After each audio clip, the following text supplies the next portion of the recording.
ஒரு அரை மணி நேரமாக நம்ம முதலாவது வார்த்தையை பார்த்தோம். மன்னிச்சார். இப்போவும் ஒவ்வொரு நொடியும் நம்மளை மன்னிக்க அவர் வல்லவராக இருக்கிறார். கர்த்தர் நம்மளோடு இருக்கிறார். ஆமேன்னு சொல்லுங்க பார்க்கலாம். நம்மளோடு இருக்கிறார். ஒவ்வொரு நொடியும் இருக்கிறார். ஒவ்வொரு நாளும் கைவிடாது இருக்கிறார். தேவன் நம்மோடு இருக்கிறார். அடுத்து ரட்சிப்பு. அவர் வந்த நோக்கம் ரட்சிப்பு. ஒவ்வொரு நொடியும் ரட்சிக்கிறார். கர்த்தர் நல்லவர். மூன்றாவது வார்த்தை, ஸ்திரீயே அதோ உன் மகன். அந்த வார்த்தை நம்ம ஒவ்வொருவரும் ஒவ்வொரு நாளும் சந்தித்துக்கிட்டு இருக்கிறோம். குடும்பத்தில் இருக்கிற கடைசி நொடி ஒவ்வொருவரும் ஒரு தகப்பனுடைய அந்த இறுதி நேரத்தை கண்ணால் பார்த்துருப்போம். தாயோட அந்த இறுதி நொடியை கண்ணால் பார்த்துக்கிட்டு இருக்கோம். உறவினரோட நொடியை ஒவ்வொரு நேரமும் நம்ம கண்ணால் பார்த்துக்கிட்டு இருக்கோம், அனுபவிச்சுக்கிட்டு இருக்கோம். அது இப்போவும் ஒரு 20 வருஷத்துக்கு முன்னாடி நடந்திருக்கலாம். தகப்பனுடைய அந்த கடைசி நேரத்தை, தாயோட கடைசி நேரத்தை 20 வருஷம் முன்னாடி நடந்திருக்கலாம். ஆனால் இப்போவும் நம்ம மனசுக்குள்ள அந்த வடு, அந்த எண்ணம், அந்த கண்ணீர், அந்த வேதனை நானும் அனுபவிச்சிருக்கேன், நீங்களும் அனுபவிச்சிருக்கீங்க. அதே வேதனை அந்த சிலுவையில் கர்த்தர் தொங்கிக்கிட்டு இருக்கிறத பெற்ற தாய் மரியாள் அருகில் நிற்கிறாங்க. எடுத்து வாசிப்போம்.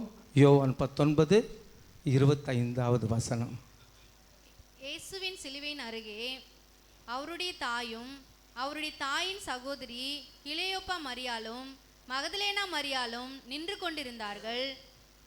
அப்பொழுது போதும் பக்கத்தில் பெற்ற தாய், மாம்சத்துக்குரிய தாய் நிற்கிறாங்க. அவருக்கு ஊழியம் செஞ்ச எத்தனையோ ஸ்திரீக அருகில் நின்று கதறிக்கிட்டு இருக்காங்க. அந்த கோர காட்சியை கதறிக்கிட்டு இருக்காங்க. அதை நம்ம கண்களுக்கு முன்பாக நம்ம கொண்டு வந்தோம்னா அதோட வலி, அதோட வேதனை, அதோட அங்கலாய்ப்பு, தவிப்பு, தத்தளிப்பு எல்லாம் நம்ம உணர முடியும்.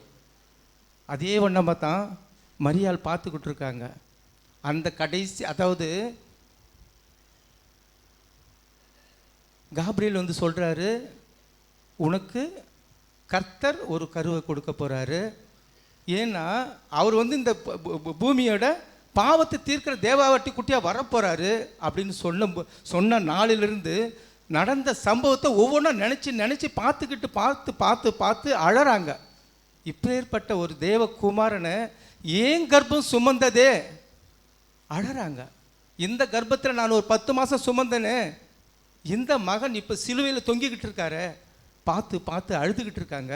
இன்னொரு பக்கம் அவருடைய சீடன், அந்த சீடன் வந்து அன்பான சீடன், அமைதியானவன், அவர் மார்பிள் படுத்து தூங்கினவன், அவன் ஒரு பக்கம் கதறிக்கிட்டு இருக்கான். மரியாள் கதறிக்கிட்டு இருக்காங்க. சுற்றி நின்ற இவருக்கு ஊழியம் செஞ்ச பெண்கள் வந்து கதறிக்கிட்டு இருக்காங்க. அந்த நேரத்தில் மரியாள் பார்க்குறாங்க, இயேசுவே இயேசுவே இயேசுவே இயேசுவே சிலுவையில் தொங்குறத பார்க்குறாங்க. அவரோட தலையில் முள்முடிங்க சூட்டி இருக்கிறத பார்க்குறாங்க. ரத்தம் வழியிறத பார்க்குறாங்க. நிர்வாண கோலம், துணி இல்லை. ஆனால் அந்த நொடியில் அவர் சரீரத்துக்குள்ள அடிக்கப்பட்ட அந்த அடி, சவுக்கு அடியில் அந்த நரம்புகள்லாம் வெளியே தெரியுது. ஏன்னா பெற்ற வயிறு ஒவ்வொரு அசைவும் பார்த்து கதறிக்கிட்டு இருக்காங்க. சிலுவையில் தொங்கிடும் என் இயேசுவே, என் இயேசுவேன்னு கதறாங்க. சிலுவையில் தொங்கிடும் இயேசு ராஜா,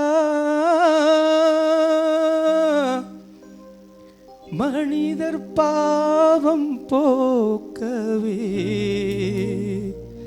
வந்திரே,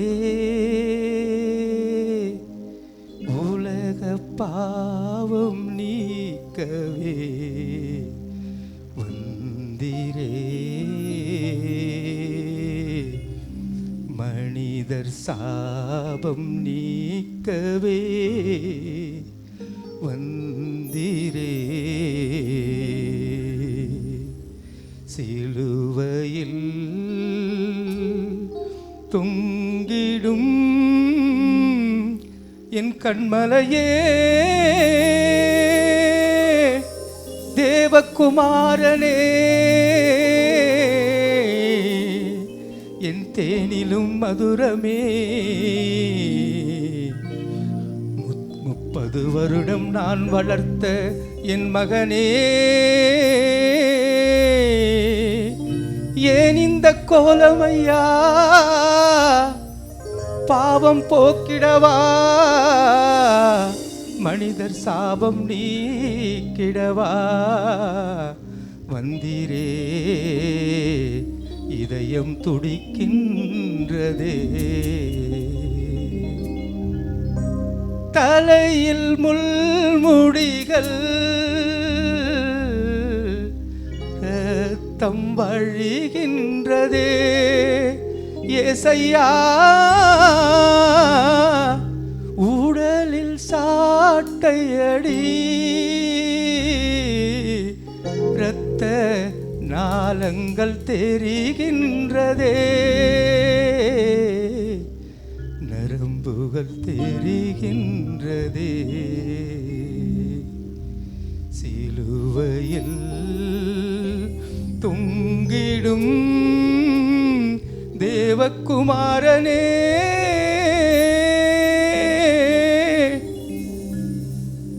என்னை நோக்கி பார்ப்பீரா? உன் தாய் முகத்தை பார்ப்பீரா? என் மகனே, என் செல்லமே, என் அழகே, என் முகம் பாருமே. இயேசு ராஜா, ரட்சிக்க வந்தவரே, மீட்க வந்தவரே, பலியாக தொங்குகின்றீர். கர்ப்பம் கரைகின்றதையா, பெற்ற வயிறு துடிக்கின்றதையா. ஏசையா, அழறாங்க. இந்த அவங்க பேசலை, அவங்க பேசவே இல்லை, ஆனால் கண்ணீர் விட்டுக்கிட்டே இருக்காங்க. மகனுடைய துக்கம். 30 வருஷம் வளர்த்த மகன், அவன் தேவகுமாரன் தான், ஆனால் என் கர்ப்பத்தில் வந்து என்னை ஒரு புண்ணியவாதியாக மாற்றின ஒரு மகன் இன்னைக்கு தொங்குறத பார்த்து அழுதுகிட்டு இருக்காங்க. இன்னொரு பக்கம் அவருடைய நண்பன், அதை காட்டிலும் சீடன், அன்பான சீடன் யோவான், அவனும் பார்க்குறான். பார்த்துட்டு அவனும் அழுதுகிட்டே இருக்கான். அவன் என்ன சொல்கிறான் தெரியுங்களா? ஊமையை பேச வச்சிங்களே, முடவனை நடக்க வச்சிங்களே, விந்தையெல்லாம் புரிஞ்சிங்களே, அற்புதம் செஞ்சீங்களே, அதிசயம் செஞ்சீங்களே, என்ன மறந்துட்டீங்களே? நான் இனி யார் மடியில் படுப்பேன் அப்படின்னு சொல்லிட்டு யோவான் கதறான். ஊமை பேசிடவே மூடவன் நடந்திடவே இயேசு பிரபு விந்தை புரிந்தவரே, என்னை மறந்தது ஏசையா, விந்தை புரிந்தவரே, என்னை மறந்தது என்னை மறந்தது. யோவான் ஒரு பக்கம் கதறாரு, அவருடைய தாய் மரியாள் கதறிக்கிட்டு இருக்காங்க, மகதலேனா கதறிக்கிட்டு இருக்காங்க.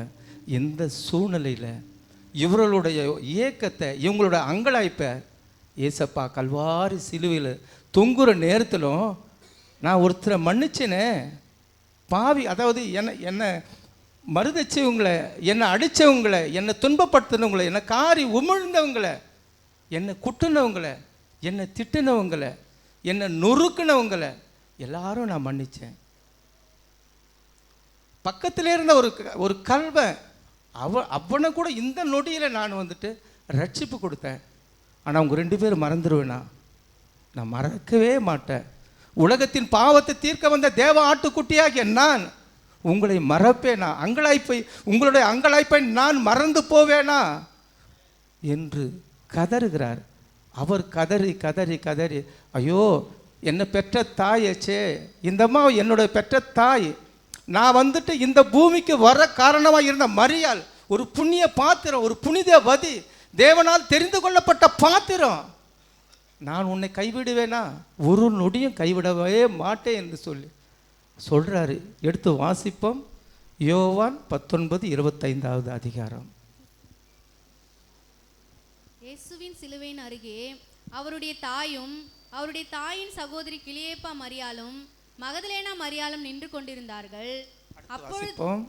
அப்பொழுது இயேசு தம்முடைய தாயையும் அருகே நின்ற தமக்கு அன்பாயிருந்த சீஷனையும் கண்டு தம்முடைய தாயை நோக்கி, ஸ்திரீயே, அதோ உன் மகன் என்றார். அம்மாவை பார்க்குறாரு, அழற அந்த கோலத்தை பார்க்குறாரு, தவிப்பை பார்க்குறாரு, தத்தளிப்பை பார்த்துட்டு, ஸ்திரீயே நீ கவலைப்படாத, நான் இந்த உலகத்தை விட்டு நான் வந்த தேசம், நான் வந்த பரலோகத்துக்கு நான் போனாலும் எல்லாருக்கும் நான் அற்புதம் செஞ்சேன், எல்லாருக்கும் அதிசயம் செஞ்சேன், எல்லாருக்கும் கூட நான் அன்பாக இருந்தேன். உன்னோட தாயோட அன்பை நான் மறந்து போவேனோ அப்படின்னு சொல்லி, ஸ்திரீயே அதோ உன் மகன் சொல்லிட்டு யாரை காட்டி கொடுக்குறாரு? தன்னுடைய அன்பான சிறுனை. ஸ்திரீயே அதோ உன் மகன், ஸ்திரீயே அதோ உன் மகன், ஸ்திரீயே அதோ உன் மகன், ஸ்திரீயே அதோ உன் மகன் சொல்றாரு. ஏன் தெரியுமா? நான் ஏன் உங்களை தெரிஞ்சுக்கிட்டேன் தெரியுமா? பரிசுத்தமானவள் நீ, புண்ணியம் செய்தவள் நீ, பரிசுத்தமானவள் நீ, புண்ணியம் செய்தவள் நீ, தேவனாலே தெரிந்து கொண்ட பாத்திரம் நீ, புண்ணியம் செய்தவள் நீ, புனிதமானவள் நீ, புண்ணியம் செய்தவள் நீ, புனிதமானவள் நீ, தேவனாலே தெரிந்து கொண்ட பாத்திரம் நீ, ஸ்திரீயதோ உன் மகன், உன் மகன். தாயை பார்த்து சொல்றாரு. அடுத்து யோவானை பார்க்குறாரு. நான் உன்னை கைவிடுவேனா? விடவே மாட்டேன். என் தாயே, என்னோட தாய் உன்னிடத்தில் ஒப்பு கொடுத்துட்ட, அதனால் நீ என்னோட தாயை நீ பராமரிச்சிக்கோ. ஏன் உன்னை நான் வந்துட்டு என்னோட தாயை உங்ககிட்ட பராமரிக்கிறதுக்கு ஒப்பு கொடுக்குறேன்னு சொன்னால், நீ அன்பானவன், ரொம்ப ரொம்ப அமைதியானவன், என்னோட மடியில் படுத்து தூங்கிற ஒரே ஒரு சீஷ நீன்னு சொல்கிறாரு. அன்பானவன் நீ, அமைதியானவன் நீ, அன்பானவன் நீ, அமைதியானவன் நீ, எந்த மடியில் படுத்து தூங்கி அனுபவித்தவன் நீ, அன்பானவன் நீ, அமைதியானவன் நீ, அன்பானவன் நீ, அமைதியானவன் நீ, எந்த மார்பில் தூங்கி இலை பாரினவன் நீ. 2 பேரும் ஒப்பு கொடுக்கிறாரு. அதே போல தான் இப்போவும் அவங்க 2 பேரும் சிலுவையை நோக்கி பார்த்தாங்க. பார்த்ததுனால ஆண்டவராகிய இயேசு கிறிஸ்து அவங்க 2 பேருக்குமே ஒரு நன்மை செஞ்சார். 2 பேரையும் வந்துட்டு அங்கலாய்ப்பை அறிஞ்சு அவங்கள வந்து என்ன பண்ணார்? ஒரு 2 பேரையும் சேர்த்து விட்டார். அதே வண்ணமா நாம் ஒவ்வொரு நாளும் சிலுவையை நோக்கி நாம் பார்க்கும் பொழுது நம்மளுடைய குற்றத்தை மன்னிக்க அவர் வல்லவராக இருக்கிறாரு. நம்ம கண்ணீரை துடைக்க அவர் வல்லவராக இருக்கிறாரு. கவலையை மாற்ற அவர் வல்லவராக இருக்கிறாரு. ஏக்கங்களை மாற்ற அவர் வல்லவராக இருக்கிறாரு. அங்கலாய்ப்பை அறிந்து மாற்ற அவர் வல்லவராக இருக்கிறாரு. மனிதர்கிட்ட ஒரு விஷயத்தை சொல்கிறத காட்டிலும் அப்பா கிட்ட உட்கார்ந்து நீங்கள் அழுது பாருங்க, தேம்பி பாருங்க, சொல்லி பாருங்க. அடுத்த நொடியே அவருக்கு நன்மை செய்ய, நமக்கு நன்மை செய்ய, நமக்கு எல்லா காரியத்தையும் செய்து முடிக்க அவர் வல்லவராக இருக்கிறார். அதை உணர்ந்து ஒவ்வொரு நொடியும் நாம் சிலுவையை நோக்கி பார்ப்போமாக. ஆமென். அன்பான நேயர்களே, இந்த ஆராதனை உங்களுக்கு ஆசீர்வாதமாய் அமைந்தது என்று நாங்கள் விசுவாசிக்கிறோம். இந்நிகழ்ச்சியின் மூலம் நீங்கள் பெற்றுக்கொண்ட ஆசீர்வாதங்களை எங்களோடு பகிர்ந்து கொள்ளுங்கள். உங்களுடைய தெளிவான முகவரி மற்றும் தொலைபேசி எண்ணோடு சேர்த்து நீங்கள் எழுதி அனுப்ப வேண்டிய எங்களது முகவரி அகாபி கிறிஸ்துவ அசெம்பிளி, ஐதியா திருமண மண்டபம் பின்புறம், ஆயில்மில், திருவள்ளூர். எங்களது இமெயில் அட்ரஸ் agapicam1992@gmail.com. மற்றும் உங்கள் ஜெப விண்ணப்பங்களை எங்களோடு பகிர்ந்து கொள்ள நீங்கள் அழைக்க வேண்டிய தொலைபேசி எண் 9952419986 அல்லது 9440839224. தேவன் உங்களை ஆசீர்வதிப்பாராக.